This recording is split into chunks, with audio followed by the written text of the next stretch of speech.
Floor is yours, sir. Thank you very much. Good morning, everybody. I'm Yasha Franklin Hodge, Chair of the Public Improvement Commission, and I call to order the hearing of January 30th, 2025. Mr. Liming, please take the roll call. Certainly. Would the representative from the Public Works Department please state their name for the record? Yasha Franklin Hodge. Property Management Department, please do the same. Joseph Callahan. Transportation Department. Amy Gordon. Inspectional Services Department.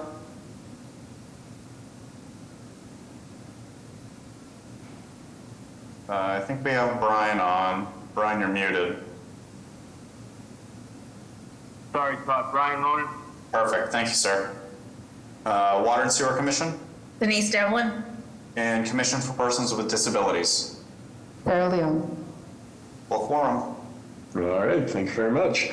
Our first item of business, hearing minutes 1, at the request of the Public Improvement Commission staff, the acceptance of the minutes of the PIC hearing held on January 16th, 2025. Do I hear a motion to approve the minutes? I'll make a motion to approve the minutes of January 16th, 2025. Second. All in favor? Aye. Any opposed or abstained? So moved. On to our public hearings, starting with public hearing number 1 on a joint petition by the City of Boston Transportation Department and the City of Boston Public Works Department for the making of specific repairs within the following public ways in Boston proper, consisting of curb realignment, roadway and sidewalk reconstruction, as well as new and relocated pedestrian ramps, specialty pavement, street lighting infrastructure, traffic signal infrastructure, storm drain infrastructure, driveway curb cuts, median islands, and raised crosswalks. Tremont Street, generally between Marginal Road and Charles Street South / Jefferson Street, Charles Street South, generally between Melrose Street and Tremont Street / Jefferson Street, Marginal Road at Tremont Street, Church Street, northwest of Tremont Street, Jefferson Street, northwest of Tremont Street / Charles Street South, Fayette Street, west of Charles Street South, Warrenton Street, east of Charles Street South, Melrose Street, west of Charles Street South. This was new business on January 16th, as shown on a set of plans entitled City of Boston Public Works Department Engineering Division, Specific Repairs Plan, Charles Street South and Tremont Street, Boston proper, 15 sheets dated January 23rd, 2025. The petitioners please introduce themselves, their affiliations, give us a very brief reintroduction to the project, and let us know about any changes since your last hearing. Sure. Hi, everyone. My name is Dan Merrill. I'm in the infrastructure design team. I am here with my coworkers, Anisha Bora and Nathaniel Fink. We also have Zach Wassemuth, who is the representative from GPI, who is doing the design work for this project. This project came about to update and continue bike facilities along Tremont Street and Charles Street South as part of a mayoral commitment from a couple of years ago. As part of that, we decided to update the compliance of ramps along the corridor and repave the street. The part we're going through on PIC today is the curb cut or the curb changes that we have made to match what we're doing with the bike facility. Previously, when we came to PIC previously, it was generally accepted. There was a couple small errors to be fixed about ramp naming, and we were asked to look into the inclusion of a ramp on Marginal Road at Tremont Street, abutting the bridge, which is off screen of the sheet that we see here. And so we looked into what that would take. I can go into that now, or I don't know if you would like to ask questions about anything else first. I think if you want to just give us the summary of what was found in that investigation, that'd be great. Sure. Just pull it up 1 sec. Basically, from talking in the office and calling around, we think that this would require at least some discussion with MassDOT. We understand that redoing the ramp is not on their land, but because it abuts the bridge so closely, we'd be touching up against their bridge. So we don't know exactly the level of coordination, but it would be some. Additionally, we do not have survey of the area, and so without the survey and without talking with MassDOT first, we kind of think that updating and including that ramp would functionally have us start over for the project. We would need to get a new survey, we would need to do coordination, we would need to check lighting. We would need to do all of those things to include this ramp. And we would have to, I guess we'd have to come back at a much later date after we could get all of that information. So I don't have an easy way, unfortunately, of doing that ramp. It is a complicated ramp. It does require looking at, and I think it could be a project in and of itself, which I'm sure our department would happily take on, but I think it would be challenging to include it as part of this project without severely delaying the entire thing. Excellent. Thank you very much for doing that additional analysis, and appreciate all of those points. And I think, concur with the decision that it probably does not make sense, that it does not make sense to kind of try to incorporate it into this, and hopefully that is something we can get to soon. But appreciate that will stay separate from this project. Dan, did you have any other things you wanted to share, any other updates, or are we good to get questions? No, it was asked that we keep close coordination with the park project happening along Melrose. We are. We talk to them constantly, and we'll be making sure that our project matches in with theirs. And I believe Zach's had time to make the update for the ramp naming error, and that'll be double checked again through 100% as well. Excellent. Thank you. Commissioners, any questions or comments?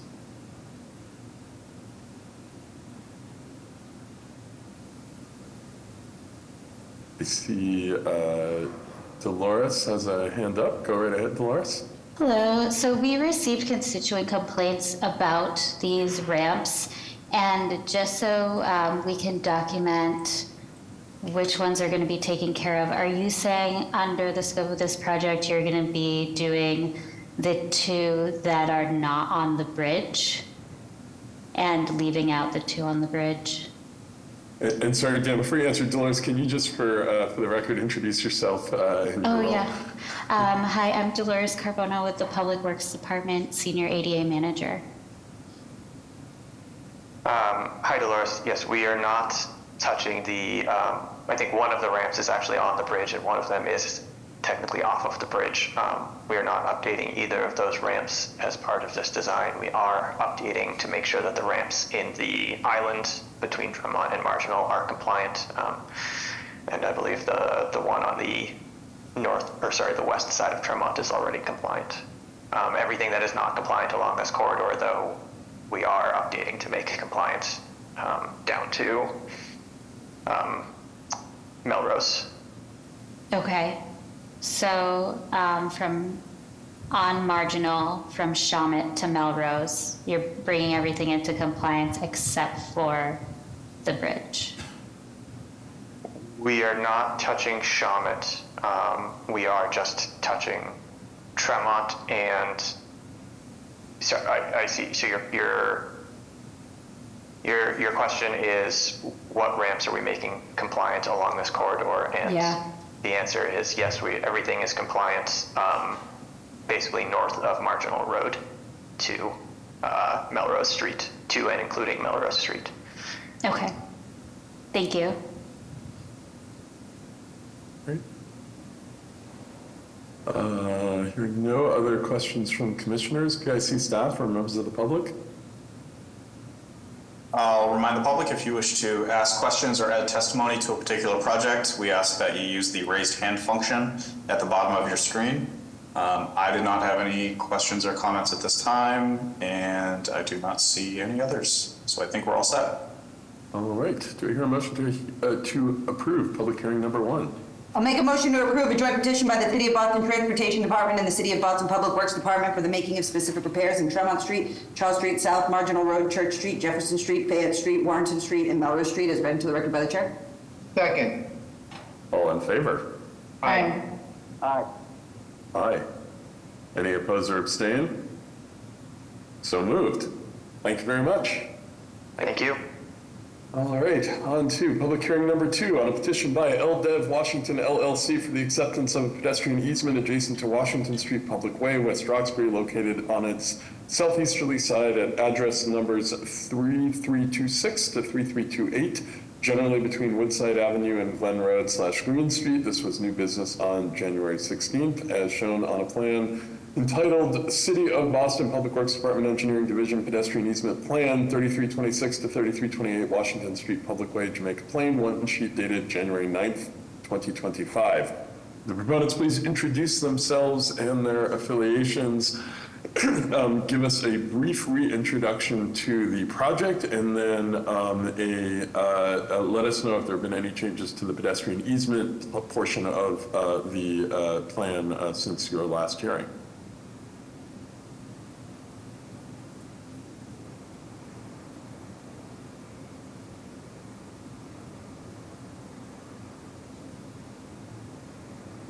If somebody is speaking, we cannot hear you.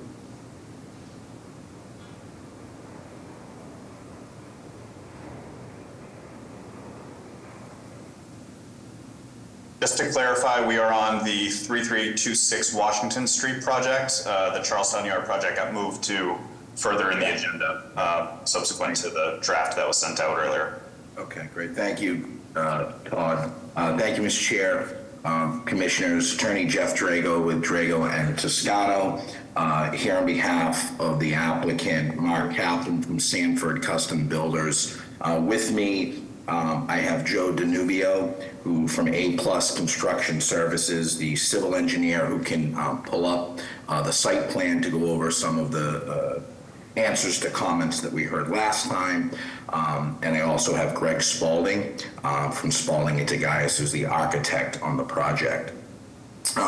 Just by way of affiliation, this was part of a BPDA approved project at 3326 Washington Street. It's a 43 unit residential building with no off-street parking. We had applied to PIC for a number of specific repair plans, including sidewalk reconstruction, removing and replacing curbs, installation of new curbs, and then the installation of proposed street trees, light pole to be removed as well.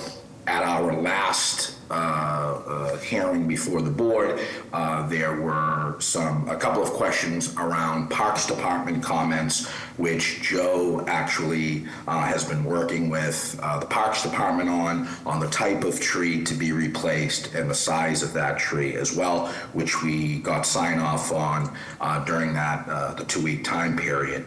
There were also comments around MBTA dedication of some signage to show the bus stop that is on the site. Both Joe and myself had reached out to the MBTA multiple times to try to see if they had comments around that. We have not heard back anything specific on that. We did get their comments early on. It was not mentioned, but we did follow up multiple times. Joe, I don't know if you want to pull up your site plan, if you're able to do that. And we can start just in reviewing the pedestrian easement plan. That'd be great. We have 2 separate actions here for the different parts of the project. Are you able to pull that up? The specific pedestrian easement plan was along the Washington Street side, Sharon. It was a total area of 273 square feet, 82.52 feet long and 3.4 feet wide. And I'm sure Joe will be able to pull that up here. Can you see that plan? Yes, we can. Can you hear me? Yeah, Joe, if you can make it a little bigger, I think it would be. Yeah, I'll zoom in. I just want to make sure I was being heard here. So just a quick brief overview of the plan. Along the length of the property here, there's an existing sidewalk and curb. There is an existing curb cut in this area here, so we're going to close that. We're going to add an additional curb cut, a new curb cut over on this side of the property. That required the light pole relocation. We are showing that to be relocated in this location here. There was a separate easement plan, again, for this area along here, between the building and the right-of-way. We have a pedestrian easement plan that was submitted for that. There is a tree pit that is existing here. The tree is no longer there, so we're proposing a Bow Hall red maple tree, which was approved by the Parks Department. And we have 2 bike racks that are proposed here as well. There is an existing bus stop here that we're showing. Joe, if I can just stop you for a second, I don't think we need to do the full review of the project. Okay. What we're hoping to do is just go through each of the 2 actions one by one. So I think if we can get the pedestrian easement portion squared away, and then we can talk about any specific repairs changes that we had from the last hearing. Okay. Do you want me to pull up the pedestrian easement plan? Yes.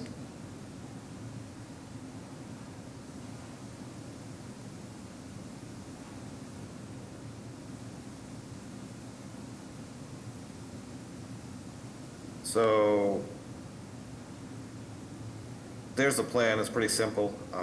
It's 4 lines from the And existing right. has anything changed on the plan from your previous hearing? No, that's, Okay. nothing's changed there. Got it. Okay, I think we can sort of leave it as a, this is continuation from the new business hearing, and let's turn it over to commissioners to see if there's any questions about the pedestrian easement plan. Okay, hearing none, PIC staff or members of the public? All set on the easement. All right, do you hear a motion to approve public hearing number 2? I'll make a motion to approve a petition by LDEV Washington LLC for the acceptance of a pedestrian easement in Washington Street as read into the record by the chair. Second. All in favor? Aye. Aye. Any oppose or abstain? So moved. All right. On to public hearing number 3 on a petition by LDEV Washington LLC for the making of specific repairs within Washington Street Public Way, West Roxbury, located on its southeasterly side at address numbers 3326 to 3328, generally between Woodside Avenue and Glen Road Green Street, consisting of curb and sidewalk reconstruction as well as new and relocated street lighting infrastructure, street trees, bike racks, and driveway curb cuts. New business on January 16th is shown on a set of plans entitled City of Boston Public Works Department Engineering Division Specific Repair Plan 3326 to 3328 Washington Street Public Way, Jamaica Plain, 3 sheets dated January 23rd, 2025. We do need the proponents to reintroduce themselves and their affiliations. And then I think we've gotten already a little bit of a reintroduction to this. So really the question is, are there any changes to this plan since we last met? So if you could go ahead and do that, that'd be good.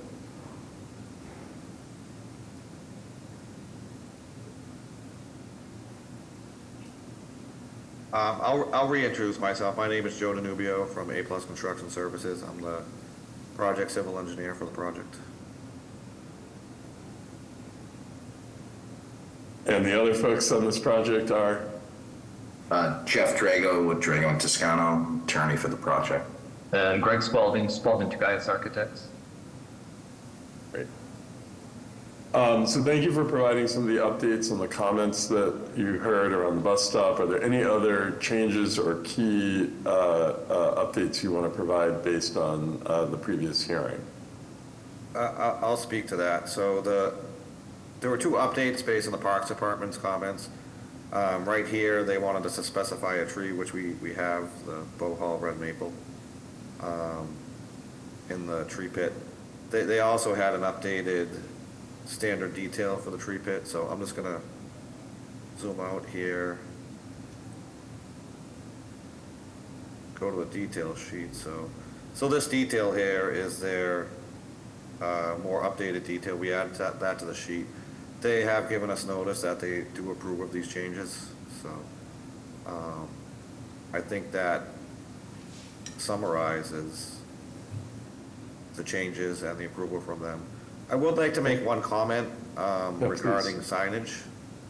We were waiting for, there was a comment previously that to reach out to MBTA and see if they wanted a sign and any striping along the street here to delineate this bus stop, which we did not receive any feedback for. I was kind of holding off. There is an existing sign here, parking 2-hour limit, Monday to Friday, 8 AM to 6 PM. I'm not sure if that, we're saying remove and replace during the sidewalk reconstruction, but I guess, So I think the goal here is to get the bus stop to the corner, right? Because that makes it easiest for the bus. Yeah. Was this previous very large driveway out here that I think was keeping things off the curb that will be gone in the future. So I think it's about having a front and a rear bus stop signage at the distance that the MBTA would like, and then having parking signage after that. So it's more that where this bus stop will fall, as it is shown on the plans, is a little weird. I believe there is a bus stop sign on the corner existing, so it's more formalizing an actual bus stop and then giving the rest back to parking. yeah. Well, again, I've said previously, because there's no signage, all I had to go off was where it showed on Google Earth. MBTA has not provided any information regarding where that bus stop is, so we did the best we could with the information that we had. But my comment is, this sign right here may no longer be applicable if they want that dedicated completely to the bus stop, so. Right, guess well, I think the option we need to find the distance from the intersection that they would like for the bus stop, and then you can either, right, re-sign or even relocate the sign that says 2-hour parking with an arrow away from the bus stop further down the street.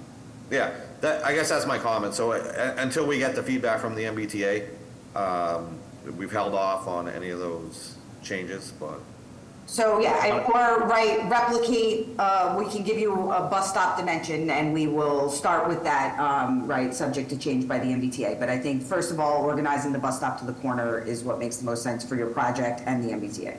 Yeah, I agree with you 100%. We just need that direction from somebody in the city to appropriately show it on the plan. Okay. So we will continue to work with you to provide clarity on that and try to get additional information from the MBTA if we're not able to do so. I think, Amy, can we work on a sort of fallback plan that we? Yeah, we'll give them a standard bus stop length, go from the curb out, and then, right, if the MBTA wants to change that, they can feel free to come with that sign around as they do. Excellent.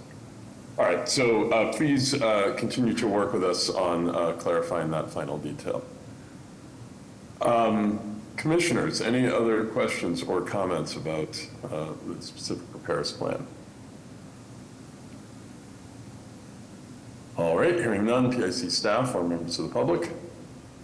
No, I'll just mention that the signage can be changed in the future pending MBTA coordination, and that does not require a trip back to PIC.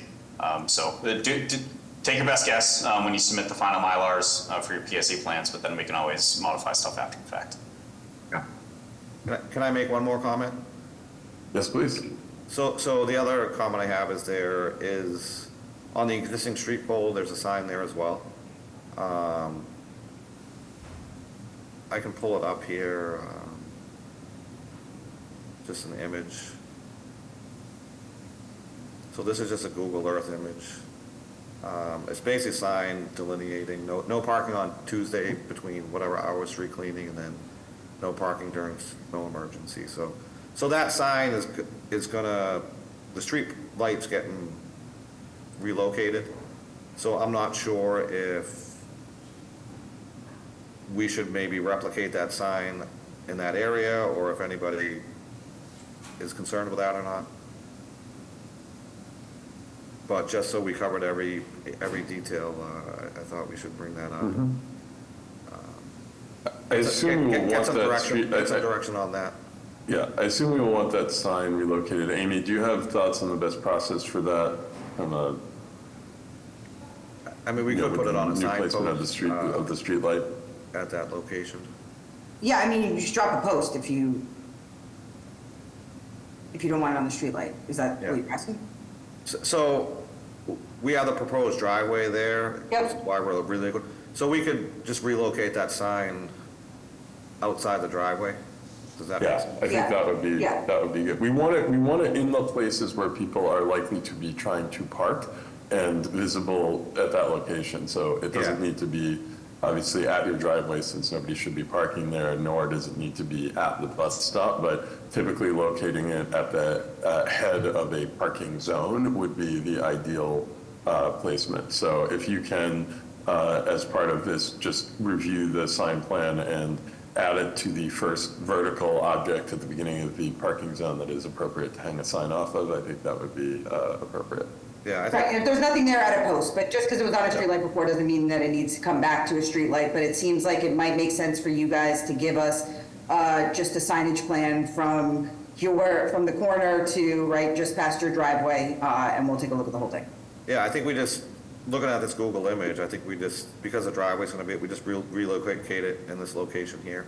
Yeah, and that Down, sign right because- there is not important to be, right, like, it's not the beginning or anything of anything with an arrow. This is just kind of general street cleaning information. So Yeah. they can kind of find themselves anywhere along the block, right? Like, we generally like to have one beginning and middle, that type of thing, depending on the length of the block, but this is not, it's not like that sign is setting a limit of anything.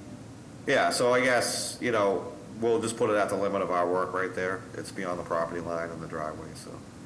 Yep, I think yeah. that, we'll show it there. I think that will probably accommodate what your intention is. Yep, give us a signage plan and we'll comment on everything and get you everything that you need from just past your driveway to the corner.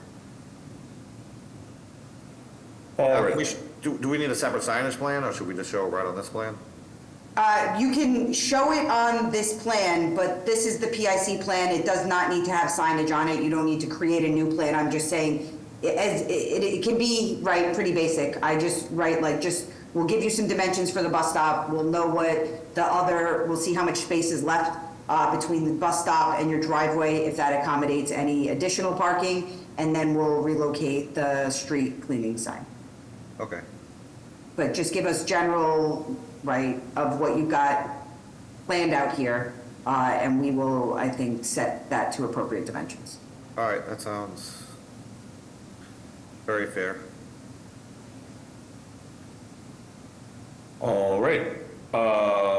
With that, Todd, anything else? No, I think we're all set on this one. All right, do you hear a motion to approve public hearing number 3? Make a motion to approve a petition by LDEV Washington LLC for the making of specific repairs in Washington Street as read into the record by the chair.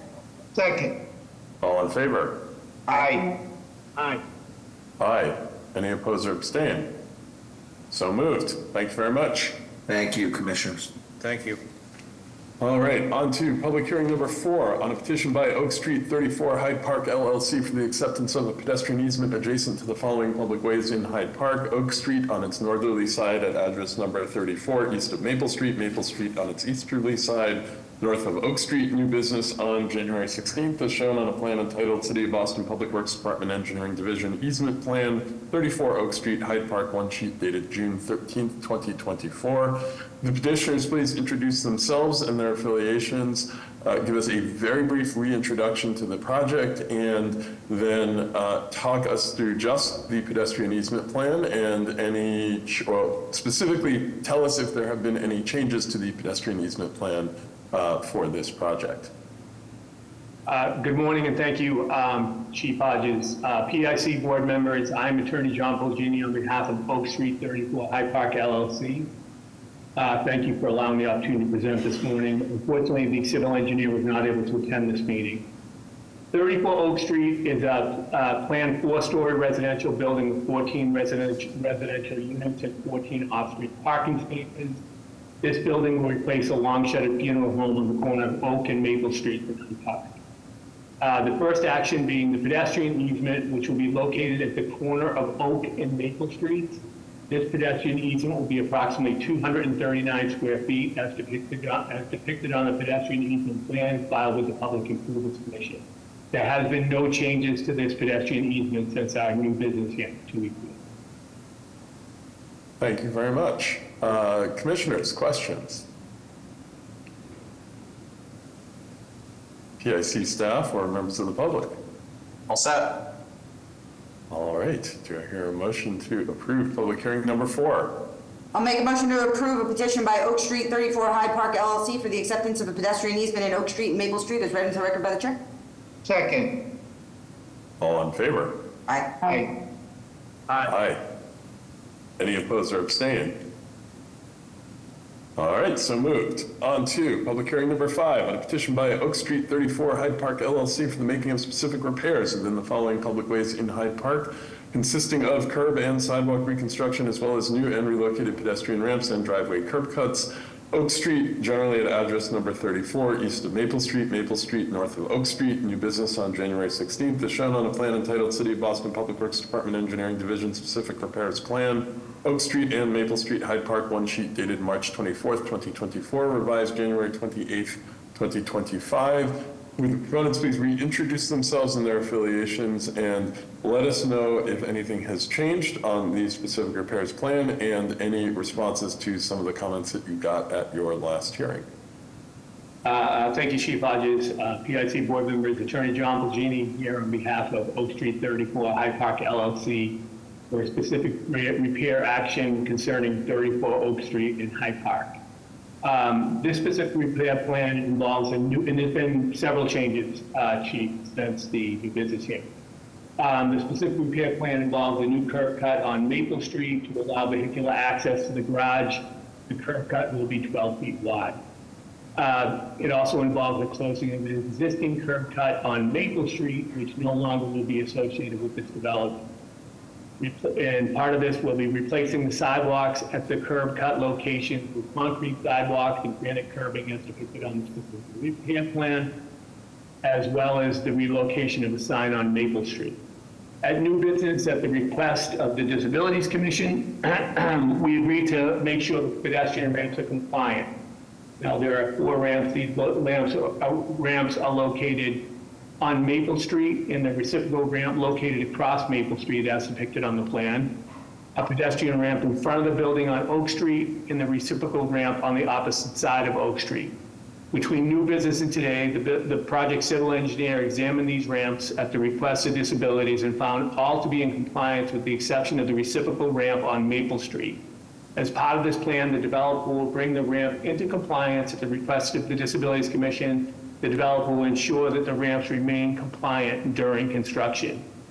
This will be all spelled out on the specific repair plan. Any questions? Thank you very much. Commissioners, questions? Thank you so much for the responsiveness to our requests. I did want to note as well through email correspondence over the 2 weeks that our commission as well as the PIC will work with the project engineer to finalize the design of the reciprocal ramp to get into more specifics of its design. Absolutely. Thank you. All right. Deputy Chief Campbell. Thank you, Chief. I just wanted to make sure that we are all documenting properly what ramps are actually compliant. And I wanted to ask what information was used when determining if these ramps were compliant or not. So from my understanding, Ms. Campbell, the civil engineer went out, inspected the ramps, and found that 3 of them were compliant. The one on the opposite side of Maple Street would be non-compliant. So it was probably based on measurements and grade and other things like that, that determination was made. Those will be spelled out. And again, as I stated, we will ensure that not only that new pedestrian ramp that we will work with Sarah in designing and having depicted on this plan, but also the other pedestrian ramps, that they will be fully compliant during the term of construction.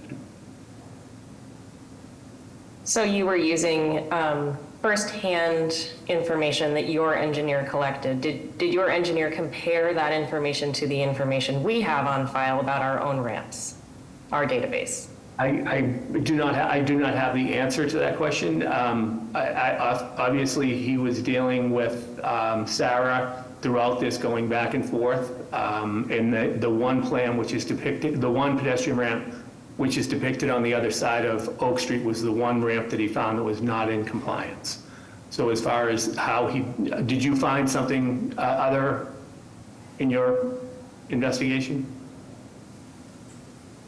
I always ask that any engineer who is working on a PIC approved motion like this, compare any data that you may be collecting in the field to the city's data. We make it publicly available. That is something that I hope was already shared with your team. If not, we can make sure it is shared again. But when we determine if a ramp is compliant or not, we are under very strict, we have to document everything very closely. And so there might be an engineering judgment here or there that your engineer may make that may not match with ours and the record keeping that we have. And so we always want to make sure if your engineer is saying something is compliant, that we agree before we approve something like this. Okay, and he's a very seasoned civil engineer who does a lot of work in the city of Boston, so I'm certain that he accessed, the information from your department in drawing that conclusion. But I think as a belt and suspenders type action, we're ensuring as part of this action that all the ramps will be compliant. So the fact that this one ramp was called out to not be in compliance, part of this agreement is that all these ramps will be investigated and brought into compliance if they're not already in compliance. Thank you. You're welcome. All right, PIC staff or members of the public. I would just ask John that you have Imad submit all of those field measurements and everything else that he acquired to us. You can send that to Sarah and me, and we'll disseminate it. And if we have questions or further concerns, I think it's probably fair to ask you to commit to reconstructing those ramps if your determination is different than ours. Absolutely. Great. Thank you, Tom. Thanks. That's all I have. Thank you very much. All right. With that, do I hear a motion to approve public hearing number 5? I'll make a motion to approve a petition by Oak Street 34 Hyde Park LLC for the making of specific repairs within Oak Street and Maple Street as read into the record by the chair. Second. All in favor? Aye. Aye. Aye. Aye. Any opposed or abstain? So moved. Thank you very much. Thank you, everyone. Enjoy the rest of your day. You too. On to public hearing number 6 on a joint petition by Verizon New England Incorporated, Comcast, and Astound, aka RCN, for a grant of location with lead company status and participants to install new telecommunication infrastructure with city shadow conduit within the following public ways in South Boston: Dorchester Avenue, generally at address number 655 at its intersection with Major O'Connor Way / Father Songen Way, Major Michael J. O'Connor Way, east of Dorchester Avenue. New business on January 16th is shown on a plan entitled City of Boston Public Works Department Engineering Division Plan, Grant of Location Plan, Verizon, 655 Dorchester Avenue, proposed conduit installation, one sheet dated December 2024. Could the proponents please introduce themselves, their affiliations, give us a very brief reintroduction to this project, and let us know about any changes or responses to the comments you received at your last hearing. Sure, yes, good morning. My name is Ross Bilodeau, representing Verizon New England. Again, this project was to support the Mary Ellen McCormick Development Project, and per your request, and along with collaboration with RCN, Astound, as well as Comcast, there have been a few changes. I'm going to go ahead and share my screen here.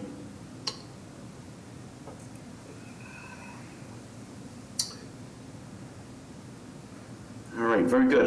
The first change is that, we did bump up from 1 quad city shadow duct to 2. That's for the length of conduits from our existing manhole 118A to the new proposed manhole for this project. We also upped the amount of conduits to 4 total from Comcast, but that also does include a new Comcast tie-in point with just their own as well as RCN's conduits from an existing duck bank that I'm assuming Comcast owns, to a tie-in point would be ducts coming from the Verizon manhole. And at the other end, the cable TV, the RCN, and Comcast ducts will tie into a new Comcast only, cable TV only manhole on the other end. And Verizon ducts only will continue to the new proposed manhole that Verizon plans on placing for this project. I believe that covers all of the changes, and that should hit all of the marks we spoke about 2 weeks ago. Thank you, Ross. Commissioners, questions, comments? And my understanding is that these updated plans were just received shortly before the meeting, so I want to check in as well with the commissioners in water and sewer about whether or not you've had a chance to review these or not.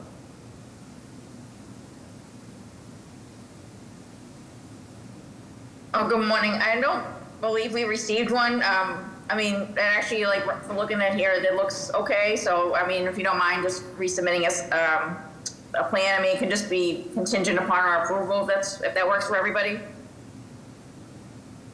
Sure, I believe they did send it this morning, but, I know it was very late right before this meeting, so I'll have them resend just as a fail-safe here. Okay, thank you. And Denise, if you're comfortable with us moving ahead with that contingency, that certainly works for me. Oh, yeah, that works. Thank you. All right, hearing no other questions or comments from commissioners, going once, PSC staff or members of the public. I actually did have one quick question. I believe I saw Jen from Astound RCN on the line. Jen, if you're able to speak to this, or Ross also, are there any additional structures or connections that might be needed to connect to RCN's system here, or is this the sum total of the work that we're going to need in this area? Hi, Todd. I'll have to check with Kenny and Ryan. Neither one of them could make the meeting. If you give me a minute, I can run over and see if I can ask them. I assume we're going in with Comcast, but I don't want to make that assumption without verifying.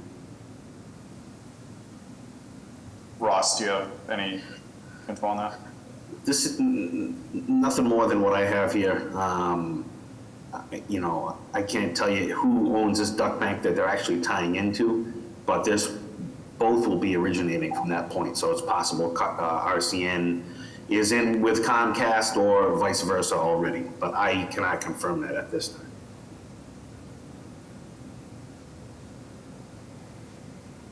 Okay. If there are minor connections that are needed in addition to what's shown on these plans, I suppose we can review those as laterals. If there are additional structures like manholes, we may need to have that come back through PIC, as much as I hate to say that, but we can work with you on that in the future. Okay, sounds good. All right, sounds like we're good to move ahead. So with that, do I hear a motion to approve public hearing number 6? I'll make a motion to approve a joint petition by Verizon New England, Comcast, and Astound for a grant of location within Dorchester Ave and Major McConnell J. O'Connor Way, as read and directed by the chair. I'll second that, and it's contingent on final approval from Water and Sewer Commission. Second. Third, rather. All right, all in favor? Aye. Aye. Aye. Any opposed or abstain? So moved. Thank you very much, and thank you again for teaming up with all of these companies together to only dig up our street once. Much appreciated. Sure, thank you. All right, on to public hearing number 7 on a petition by the Massachusetts Bay Transportation Authority for the making of specific repairs within the following public ways in Charlestown, consisting of curb realignment, roadway and sidewalk reconstruction, as well as new and relocated pedestrian ramps, street lighting infrastructure, storm drain infrastructure, and driveway curb cuts. Arlington Avenue, generally between Alfred Street and the City of Somerville boundary, Dorrance South, southwest of Arlington Avenue, Beecham Street, generally between Arlington Avenue and Main Street, West Street, generally at Beecham Street, new business on January 16th, as shown on a set of plans entitled City of Boston Public Works Department Engineering Division Specific Repairs Plan, MBTA Charlestown Yard, Charlestown, 9 sheets dated January 30th, 2025. Would the proponents please introduce themselves and their affiliations, give us a very quick overview of the project, and let us know about changes since your last hearing. Good morning, Commissioners. I'm Dino DeFranzo Sr., the Municipal Liaison for the MBTA Charlestown Yard Project. Joining me is the MBTA Assistant Project Manager, Alex Revin. This project is an accessibility improvements project, and it's inside what we call the Charlestown Yard, which is essentially an MBTA office park that also houses MBTA bus operations and engineering and maintenance.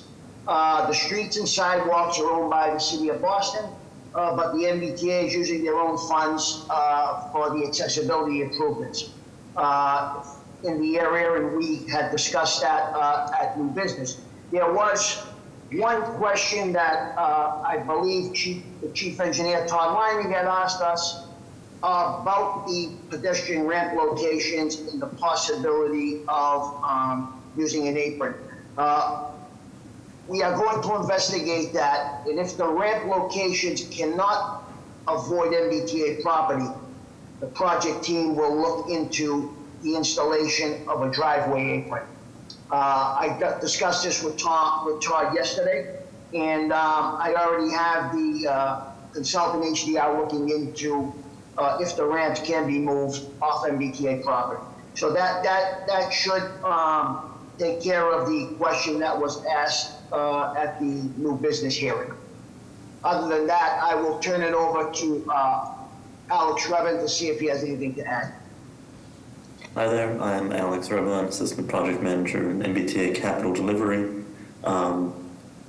Dina's covered most of it, but we'll be doing improvements to Arlington Avenue, Dorrance Street, Beecham Street, in hopes of fixing up the area and making it better for MBTA employees and the general public.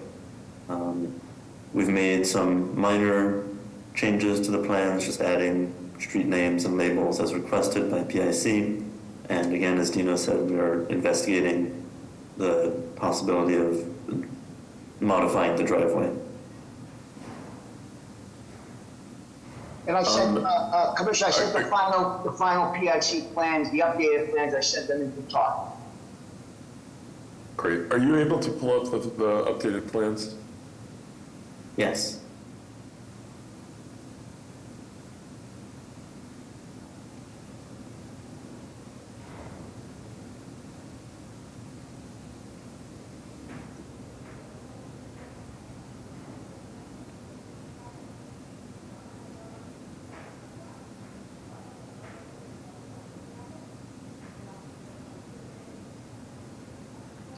While you scroll through these, commissioners, any questions, comments?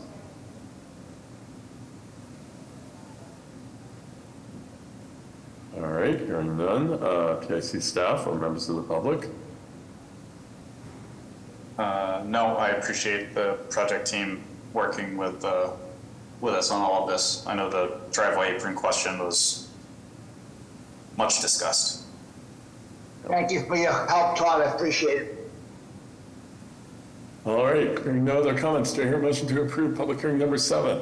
I'll make a motion to approve a petition by the Massachusetts Bay Transportation Authority for the making of specific repairs within Arlington Avenue, Dorrance South, Beecham Street, and West Street, as read in the record by the chair. Second. All in favor? Aye. Aye. Any opposed or abstain? So moved. Thank you very much. Thank you, Commissioners, have a good morning. You too, Dino. Thank you.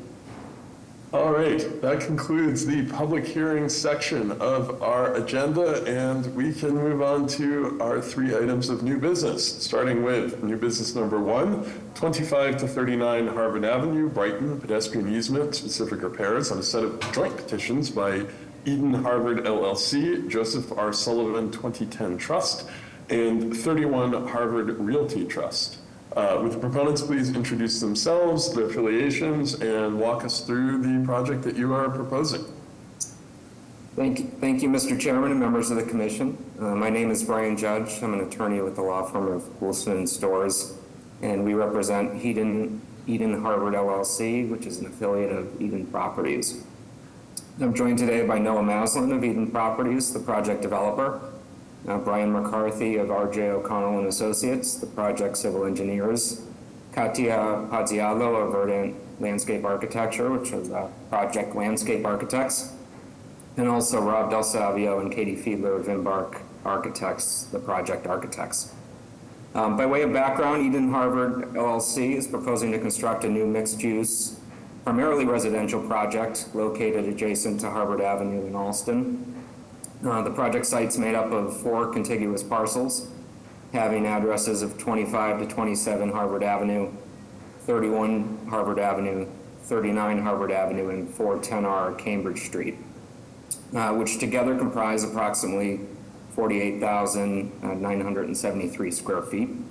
The properties currently include vacant 1-story buildings and surface parking lots that will be demolished and replaced with a 4 to 6-story building containing approximately 170 residential apartment units, approximately 29 of which will be affordable units in accordance with the city's IDP policy, and also approximately 5,300 square feet of ground floor commercial space fronting on Harvard Avenue, as well as related site improvements.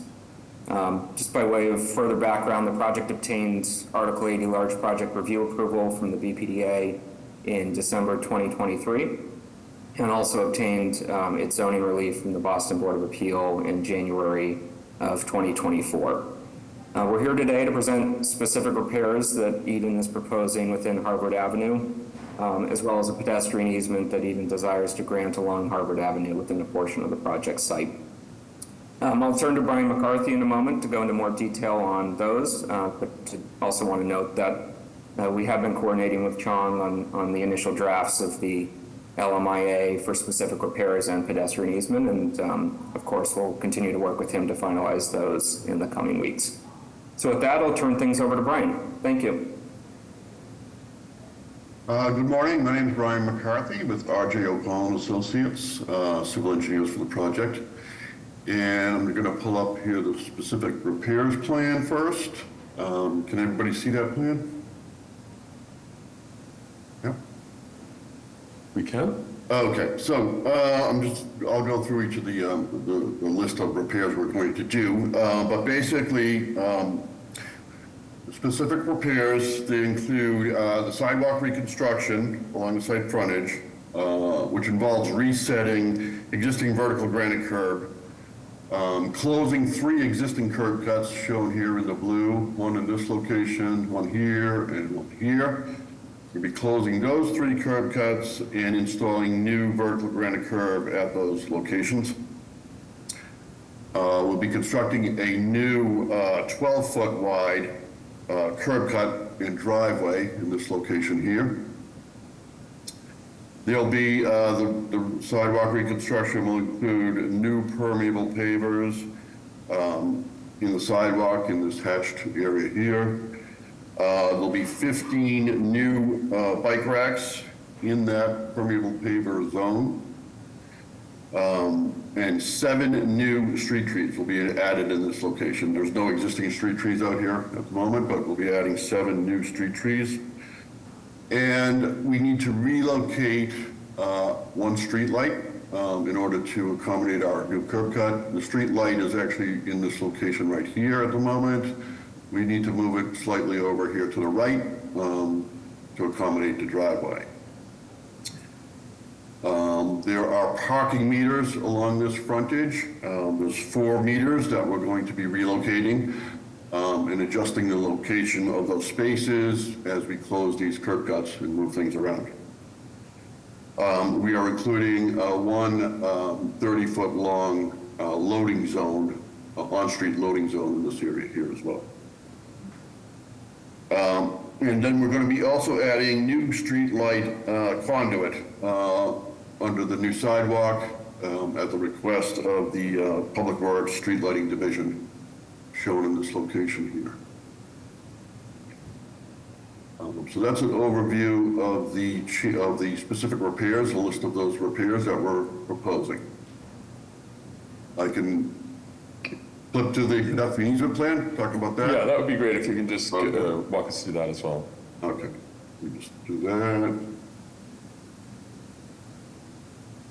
We like to do it all at once for new business and then separate it from the public hearing. Sure. Okay, so this is our, the plan we submitted for pedestrian easement. And this easement is for the additional width of sidewalk that will be provided all along the site frontage.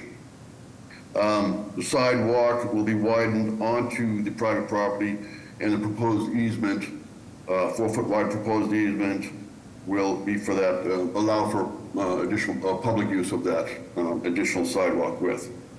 And that will also allow for a clear pedestrian path, excluding that furnishing zone, a clear path of 7.5 feet in width. And these plans, so we've circulated these plans to the, all the public agencies and utility companies. We did receive comments from a few agencies that we addressed the comments, and these plans reflect the changes that were made to address agency comments. So it's an overview. Happy to answer any questions. Thank you very much. Commissioners? You noted that you're replacing meters. I will flag that the city is currently also replacing meters, and we are moving to a different type of meter. So, right, depending on timing and when you're actually getting to the meter part, you should coordinate with us. We will not have single space meters in the future. So this will likely become a meter kiosk of some sort. So when you're ready for that, you should come talk to us. So it would just be one.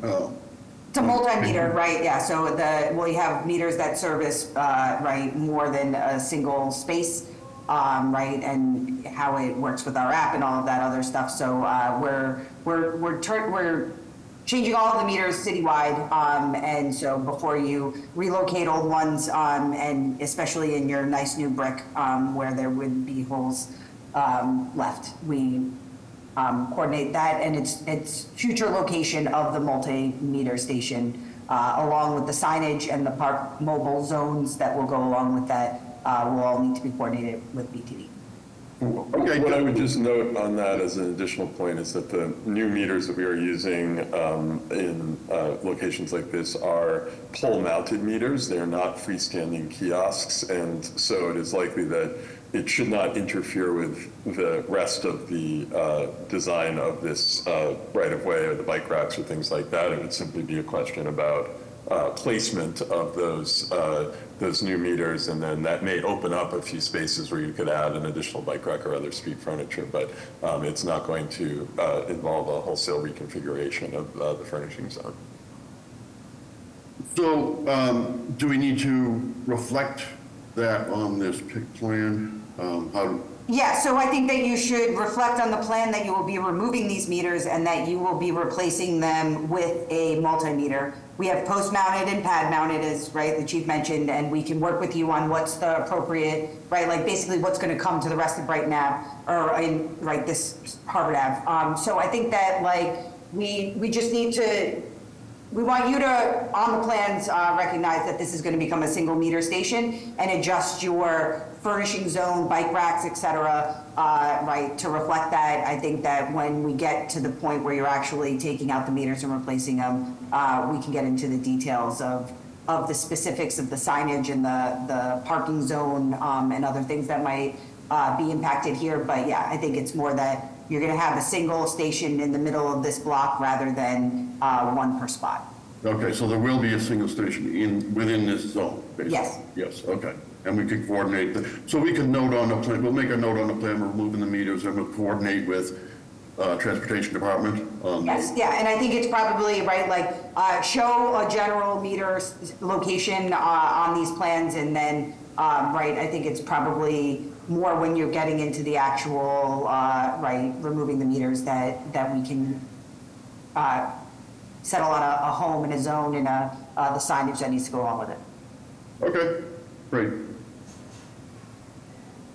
Just wondering the reasoning behind the dimension of the pedestrian easement, and if there's a possibility to extend that easement to the face of the building, being as it looks like It's a concrete material all the way to the face of the building, so it does look like a public sidewalk. And I think the general public will also perceive that as a public sidewalk.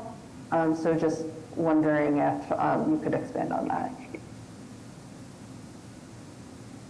I'm not sure if the architects want to jump in on this, but I believe there might be some, are we doing some furnishings and stuff outside of the line of frontage of the building for tenant use that would?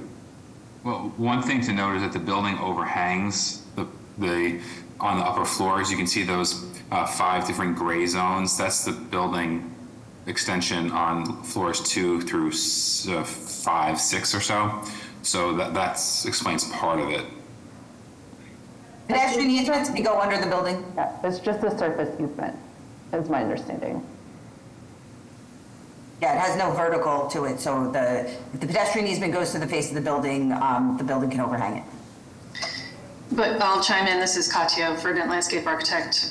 There is some furnishing or potentially occupiable space in front of a potential retail zone in the zone where Brian is pointing out right now. So we have some planters that will be sitting on top of the pavement in that area to potentially organize a small zone for some tables. So that might be another reason why we're not extending it further. Could it go to the face of the overhang so that you'd have all of those cut-ins for furnishing, et cetera, and the pet easement would go to the actual face of the building? Is it? So this, just so I clarify, so this is the face of the overhangs above, right here? Right, can the red line go to the gray line? Well, actually, the easement is actually the black dash line, so it's already right at that location. Right. The red line is the existing right-of-way line? Right. So you're saying each one of those things that it's continuous, but each one of those things is going to have occupiable or furnishing cafes, et cetera? I think there's a grouping in front of the lobby area to the right of the lobby door, but that they're not each organized underneath those spaces that we were describing as overhangs. I think what you're suggesting is the easement expand further to the line that's parallel with the face of the building, just a few away. I think I would defer to Noah or Rob, who might know more about the interior uses and how they may be programmed and might want to be able to occupy more of those spaces. Although on our plan, we're not furnishing it ahead of time. This is Noah Maslin with Eden Properties. I mean, I think we'd be happy to have it go to the face of the building, but maybe we could just exclude the areas that we want to open up the possibility of the future restaurant tenant to have some outdoor seating. Would that be a good approach? And may I also chime in that over at the garage entry, we want pedestrians to be directed away from the garage door. Thus, we have created a plant bed with some curbing on the left, and we have another planter near the door on the right to prevent people from walking too closely to that garage door. So the setback from that garage door should be deeper. And we want people, so when someone's driving out from the garage across the sidewalk, people won't have as much conflict with those cars coming out. The cars will already be poking out, be able to see them before they cross the path of travel. So it looks like the pet easement is ending right in the middle of the planter. Is that something that can be adjusted if that planter is there? Yes, we can run that easement at an angle following the landscape edge. If the goal is to move pedestrians, shouldn't there be one on the other side? There's a doorway that prevents us from establishing a larger size plant bed. So we actually have a bollard in that location. I misspoke. Originally we had a planter, but there wasn't quite enough room. So we just have a bollard in that location. Yeah, I think I'll just say, I think the intent of the location of this is to confine the main travel way of pedestrians here and to keep flexibility for the commercial tenants that are going to be on these ground floor spaces to be able to activate the outdoor space, absent the constraints of the pedestrian easement requiring, unfettered pedestrian access in those areas. So I do think there's, you know, I don't think the tenant mix is totally final yet, but I think there could be restaurant space or small coffee shop space and, you know, a desire to keep flexibility here to be able to have activated uses outside of those.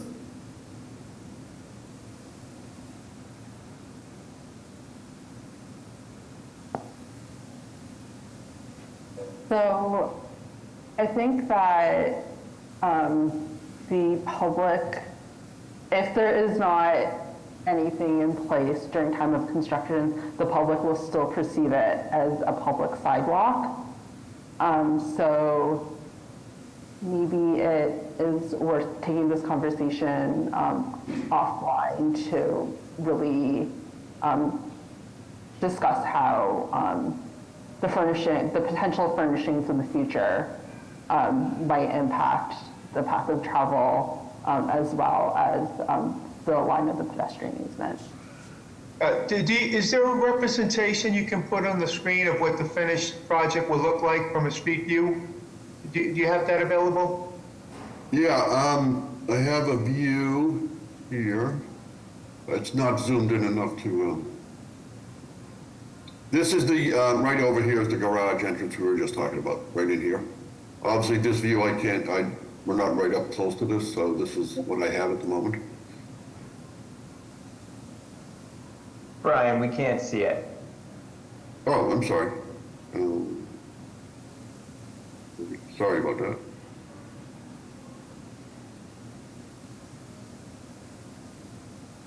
You see it now?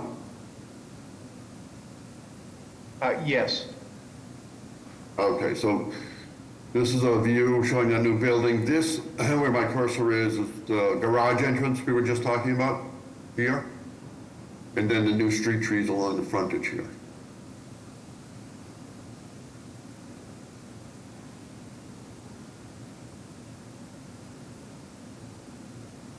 Thank you.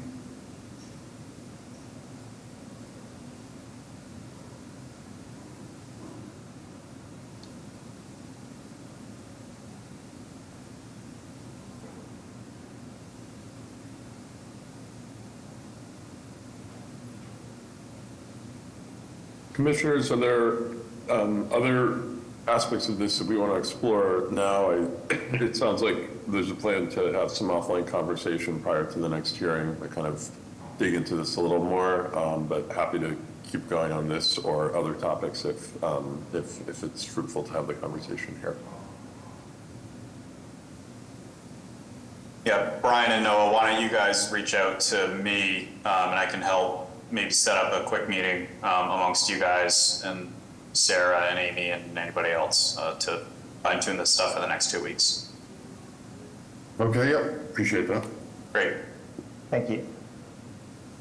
Commissioners, other questions, comments?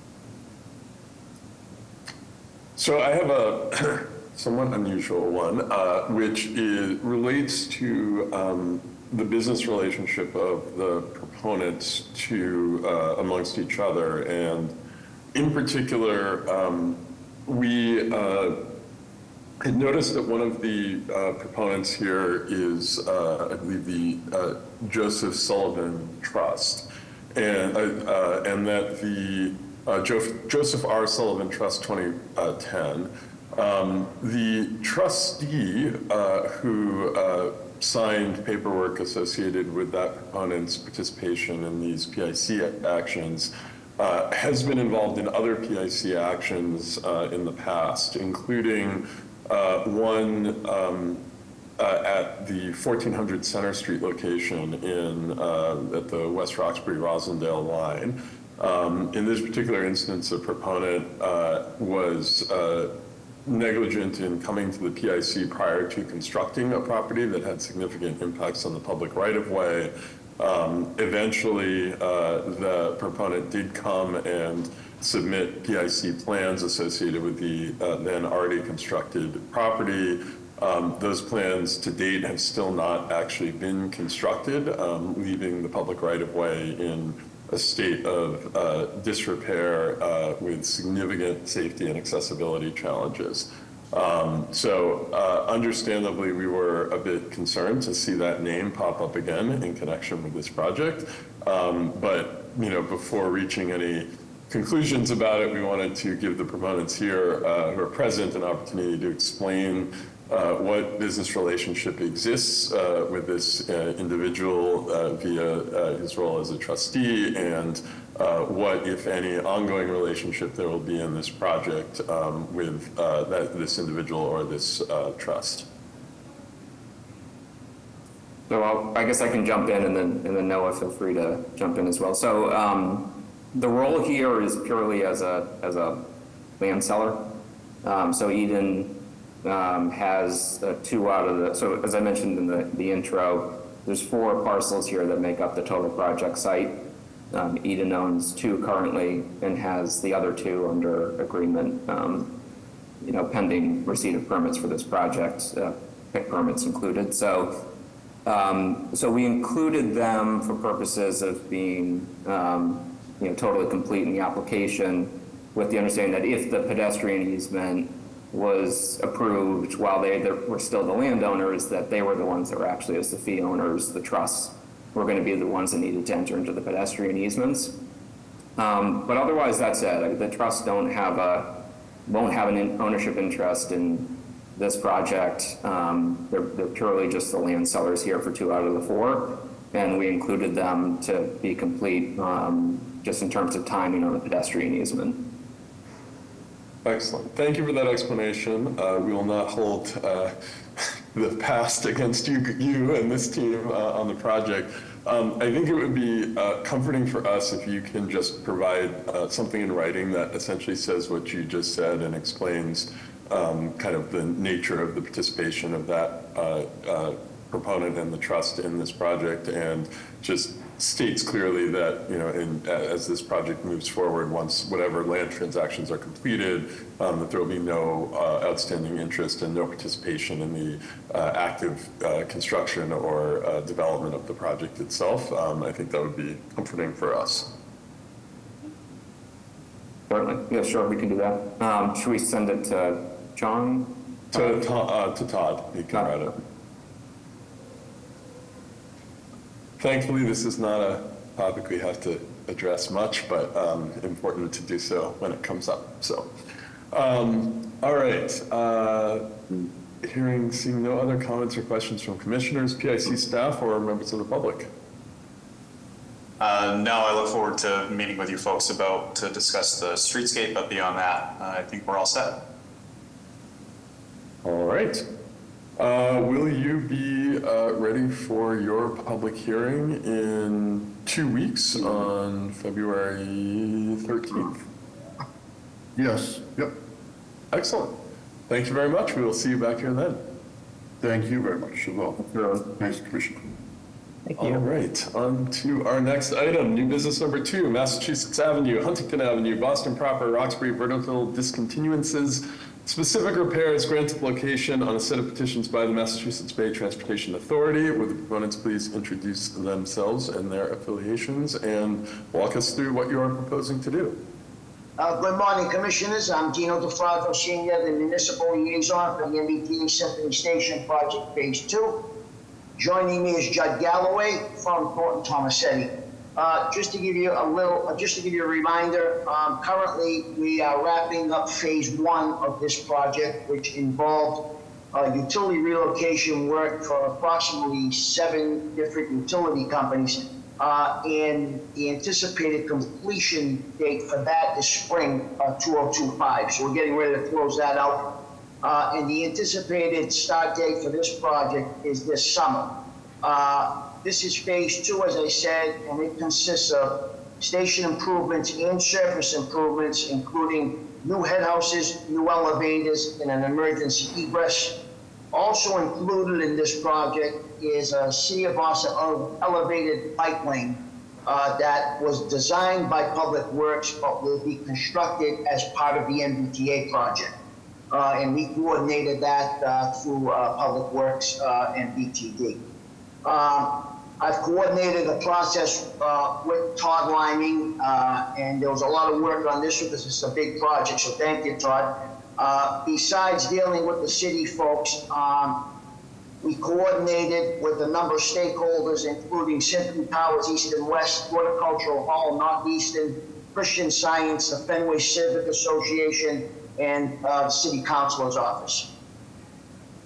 There was a number of discontinuances involved in this, and after the PIC process is completed, we'll be meeting with Chung Lu, COB Legal, about the process of having the city council surplus the discontinued areas.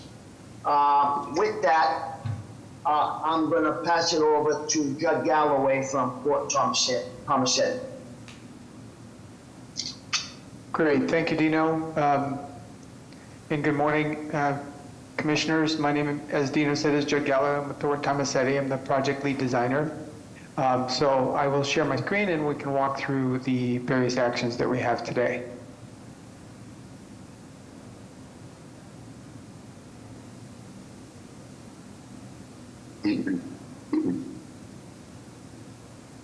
Can you see my screen?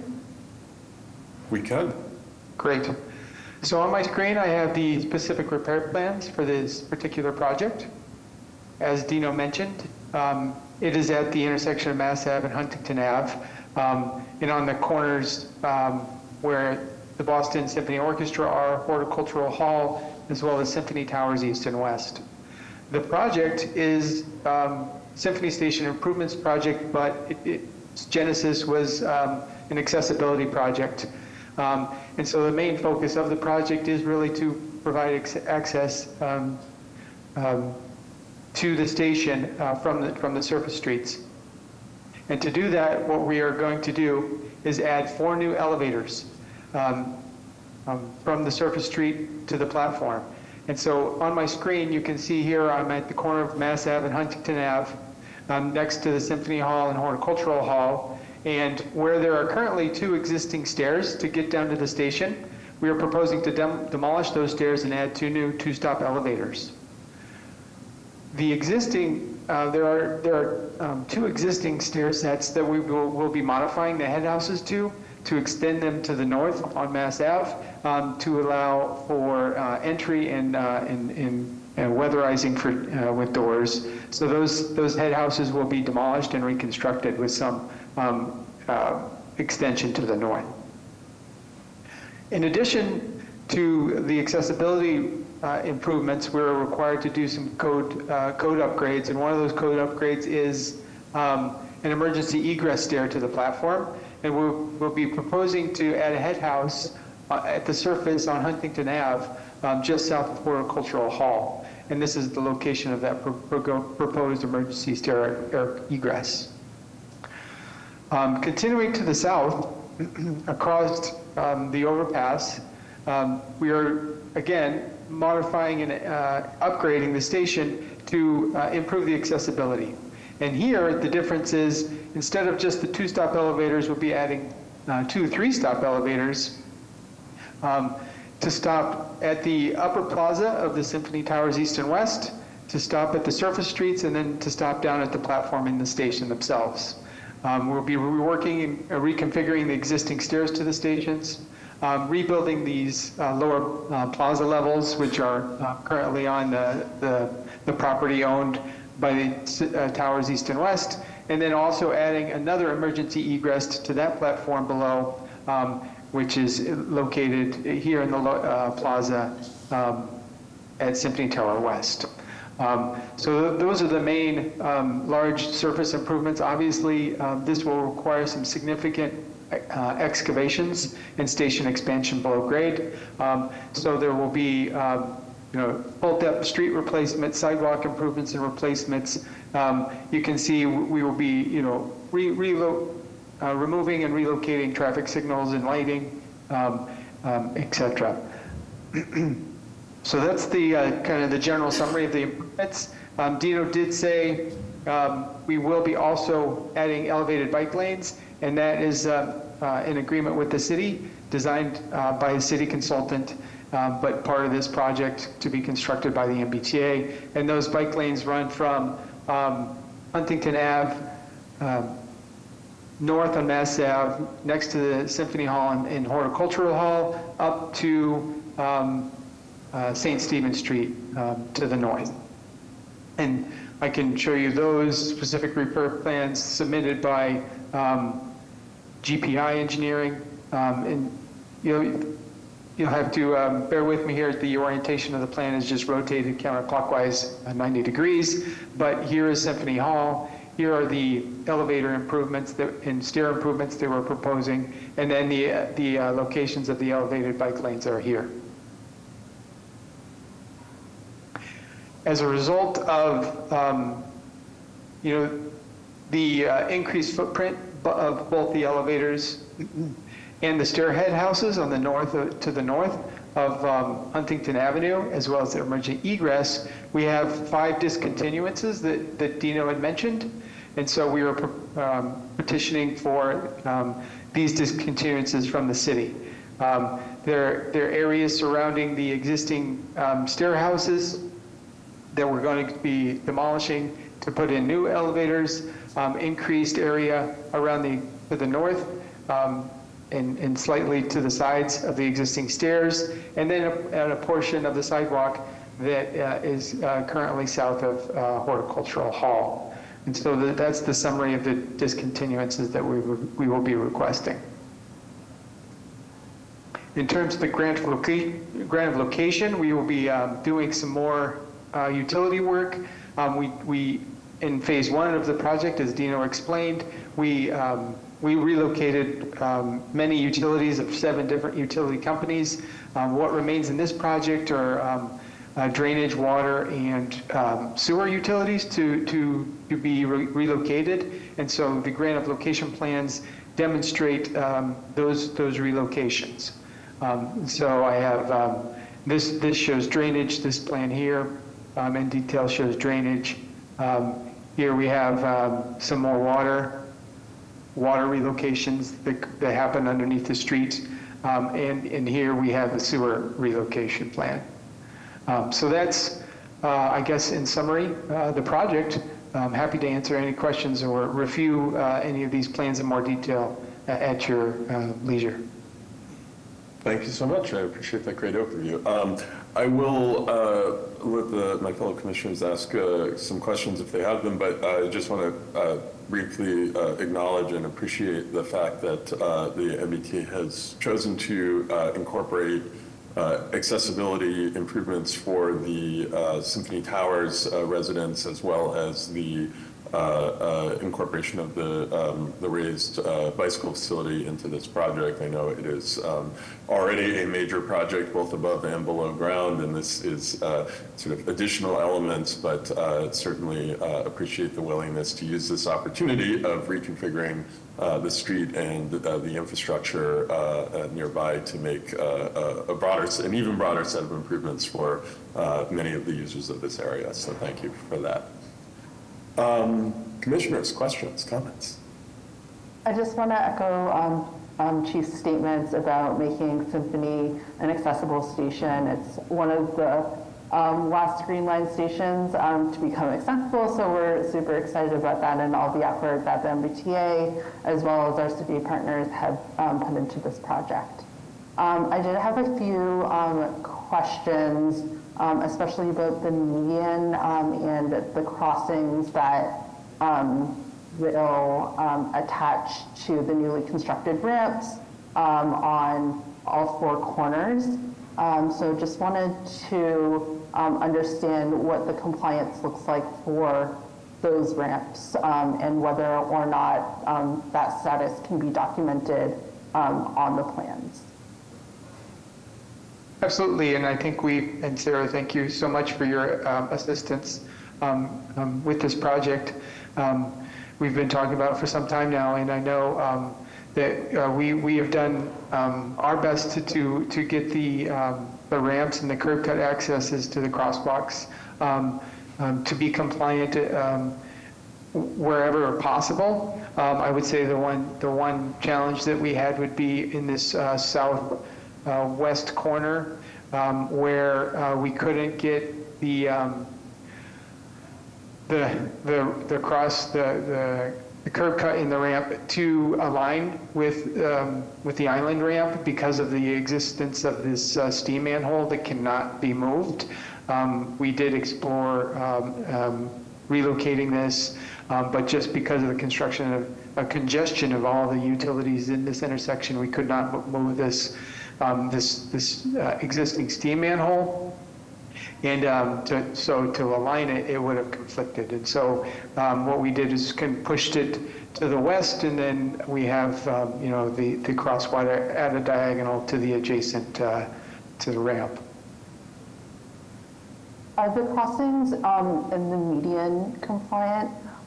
We have received a few complaints about the condition of the detectable warnings in the median.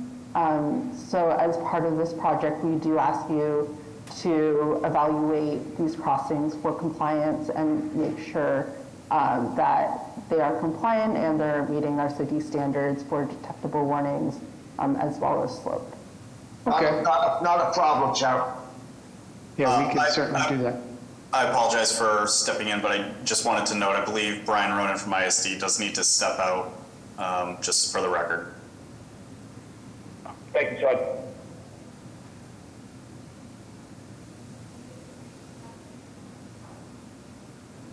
Great, thank you. And then just an additional note, as you know, you've been working very closely with the neighborhood.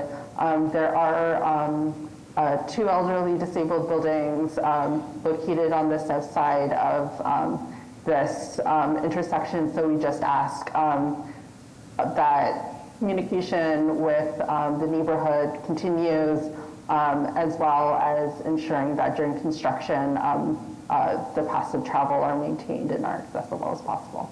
Absolutely. I've actually built a very strong relationship with the buildings and with the other groups that we're dealing with, and that will continue throughout construction until the project is completed.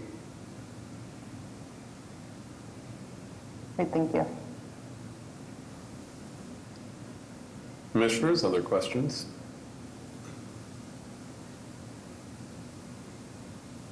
PIC staff or members of the public?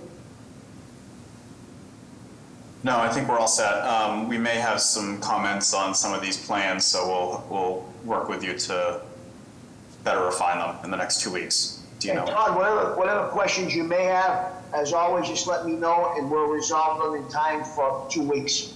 Certainly, thank you. All right, hearing nothing else, sounds like you will be ready for your public hearing in 2 weeks on February 13th. Yes, we will. All right, excellent. Thank you very much. We will see you back there then. Thank you, commissioners. Have a great day. Have a great day. You too. All right, on to our final agenda item. New business number 3, 41 Armandine Street, Dorchester, grant of location on a petition by Verizon New England Incorporated. Would the proponents please introduce themselves, their affiliations, and walk us through what you're proposing to do? Sure, good morning, Ross. Once again, Ross Bilodeau representing Verizon New England. I'm going to start by sharing my screen here.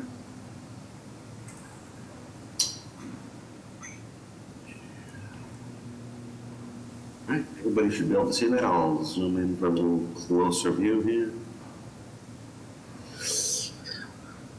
Okay, Verizon is proposing to place 318 feet of new conduit with city shadow from existing manhole 11/49 located at the intersection of Washington Street and Armandine Street to an existing shared handhold with Crown Castle in front of 41 Armandine Street. The reason for this would be to provide service, additional service along Armandine Street. So you can see our manhole here, existing 49A. The 1 2-inch in the city quad duct shadow coming up to the existing shared handhold with Crown Castle.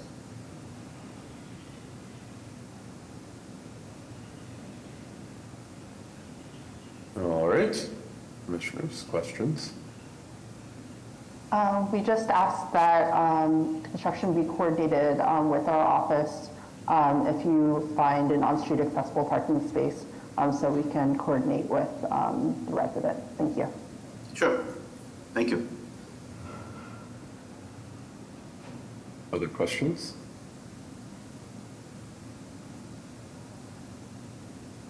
All right, PIC staff or members of the public? All set. All right, easy enough. Ross, you'll be ready for your public hearing in 2 weeks on February 13th? Yes, absolutely. All right, excellent. We'll see you then. Thank you so much. Thank you. Take care.